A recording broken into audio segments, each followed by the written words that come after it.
It's a great day for the country. It moves us closer to equality. By the way, it is, I believe, the first time, certainly in over 100 years, and maybe ever, that America has had no anti-LGBT rules on the books. When we got rid of this and don't ask, don't tell, we long ago got rid of the anti-immigration provisions. And it's a great day for freedom, and it's a day that will not only recognize freedom, but promote it. Because this means more and more people now will be able to be married in California, and more people will get their federal benefits. And reality beats prejudice. As more and more people see in this country that same-sex marriage helps a few and hurts none, they'll be for it. Now, looking forward and looking at what's happening, you spoke about immigration. What do you think today's decision on DOMA will have? What kind of effect might it have on the immigration debate happening across the street? Oh, that's very helpful. It means that they can now take that issue off the table. Mm-hmm. And I did not want to see LGBT people stop Hispanics from getting what they want. Look, here's the problem. The Republican Party continues to be so overwhelmingly anti-gay, lesbian, bisexual, and transgender that if we added a same-sex provision there, it would have killed the bill. The choice was not between an immigration bill that protected us who are married and one that didn't. It was between a bill that didn't protect us and no bill. Now that this decision has been made, there is no need for that legislation, and there's no tension, no pressure for LGBT people and our supporters to undermine the immigration bill. Now, not directly, but how do you think today's decision will at all affect the ongoing discussion on the Employment Non-Discrimination Act happening across the street as well? No. I think those are separate results of the same pressure.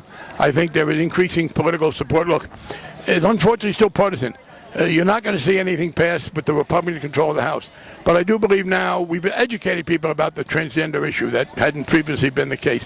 Once you get a Democratic President, House, and Senate, next time we'll see the passage of fully inclusive ENDA. What more can we be doing to educate people on the transgender issue, specifically around ENDA? People should lobby members of Congress of both parties and say, please be inclusive. And the transgender community has already done that. Look, coming out is the best thing people can do.